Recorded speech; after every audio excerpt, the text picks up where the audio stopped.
Hello everyone, welcome to my channel.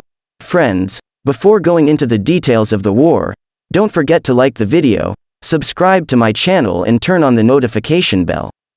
Please support by subscribing and turning on the notification bell. We are a strong community. Ukrainian aviation inflict 11 strikes on enemy in past day. General Staff over the past day, Ukrainian aviation has inflicted 11 strikes on enemy troops, weapons and equipment gathering points, according to the General Staff of the Armed Forces of Ukraine. The aviation of the Defense Forces inflicted 11 strikes on the enemy over the past day. 4 areas of troops, weapons and military equipment gathering points, as well as 7 points of enemy air defense systems were hit. Air defense units shot down Orlan 10 UAVs, 11 Shahed-136 drones and 2 Caliber cruise missiles, the General Staff said in a summary published on Facebook on Saturday morning. In addition, according to updated information, on November 3, as a result of the fire damage of an enemy crossing near the settlement of Antonivka, Kherson region, a tugboat was destroyed. 2 boats were also damaged and now need to be repaired. In addition, the strike at the column of invaders, which was waiting for the crossing in the area of the settlement of Olhivka, was confirmed. Information about the losses of enemy manpower is being specified. On November 4, 6 enemy tankers were destroyed in the area of the settlement of Novovasilivka, Mykolaiv region.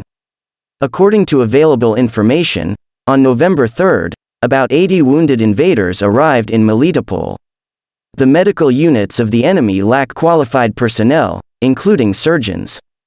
The existing medical staff is not able to provide quality medical care. In Kherson, the invaders are trying to find local residents who refused to evacuate to the territories temporarily occupied by the Russian Federation.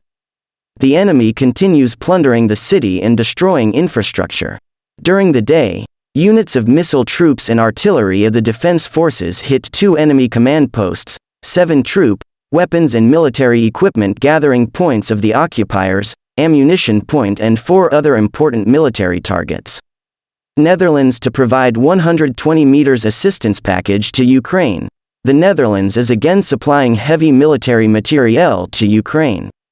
The total value of the support package is €120 million, of which 45 million is designated for the provision of T-72 tanks, said the Ministry of Defense of the Netherlands, UK Inform reported. Together with the United States and the Czech Republic, the Netherlands will provide 90 modernized and reconditioned Czech tanks. The first batch of tanks is expected to be delivered to Ukraine as early as next month. As reported, the Netherlands will supply Ukraine with anti-aircraft missiles for air and missile defense to the tune of €15 million. Ukraine war. Putin orders Kherson evacuation as Ukrainian forces close in on key city. The signal from the Russian president as the latest sign of the Kremlin forces' retreat in one of the most bitterly contested areas in Ukraine. Vladimir Putin has backed the evacuation of civilians from parts of Kherson region, as Ukrainian forces advancing in the south close in on a key city. The signal from the Russian president is the latest sign of the Kremlin forces' retreat in one of the most bitterly contested areas in Ukraine. It comes after Russian-installed authorities in Kherson city ordered an evacuation of residents last month. Moscow's troops are currently planning for a controlled withdrawal in the northwest of the Kherson region, likely in an attempt to avoid being routed as fighting continues. The deteriorating situation for Russian forces raises questions about whether Ukraine's military can secure another big victory before the onset of winter. Ole, the commander of a Ukrainian mechanized infantry unit dug into trenches west of Kherson, is confident his Russian foes will be forced to abandon the strategic port city by worsening weather, logistical logjams and the threat of encirclement. Neither he nor his men think the Russians will go quickly or quietly, and nor do they intend to let them, he told the Reuters news agency. They will keep fighting. They will defend their positions as long as they have the ability to do so, said Ole, 26, a battle-hardened major who has risen through the ranks since enlisting as a teenager 10 years ago. Advertisement, it will be a hard fight.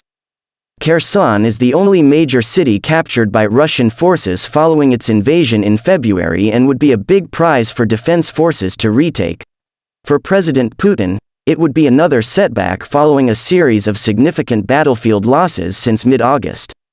Control of Kherson and the west bank of the river Dnipro would give Ukrainian forces a springboard from which to seize a bridgehead on the east side for an advance on Crimea, experts say.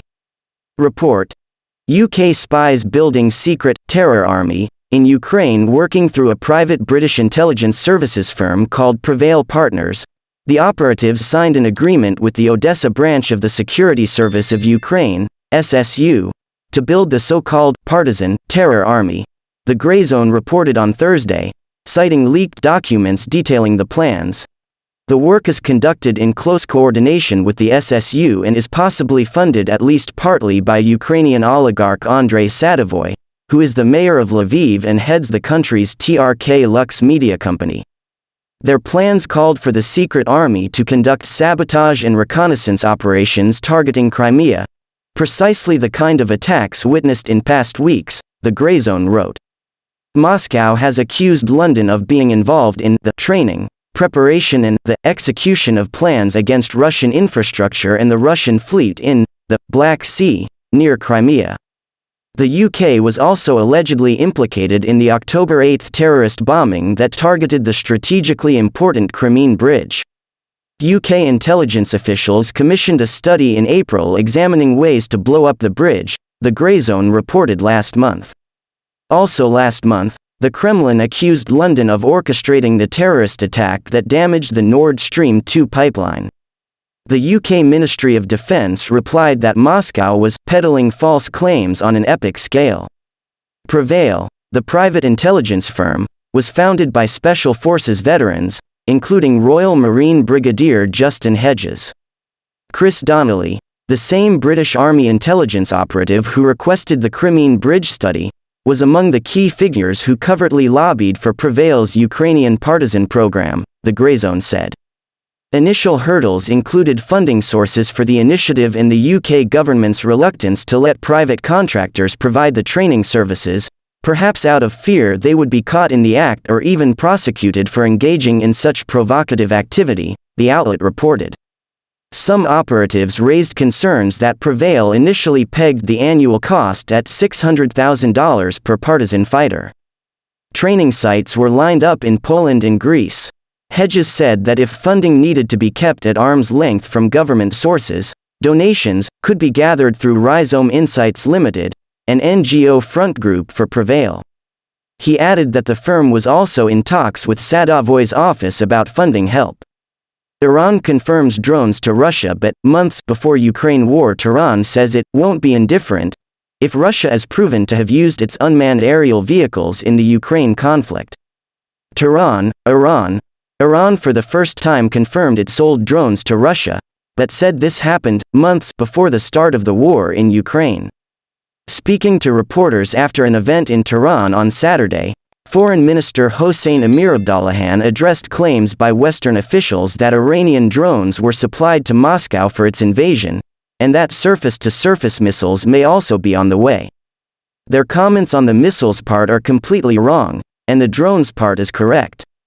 We gave a limited number of drones to Russia months and before the war in Ukraine, Amirabdollahian said.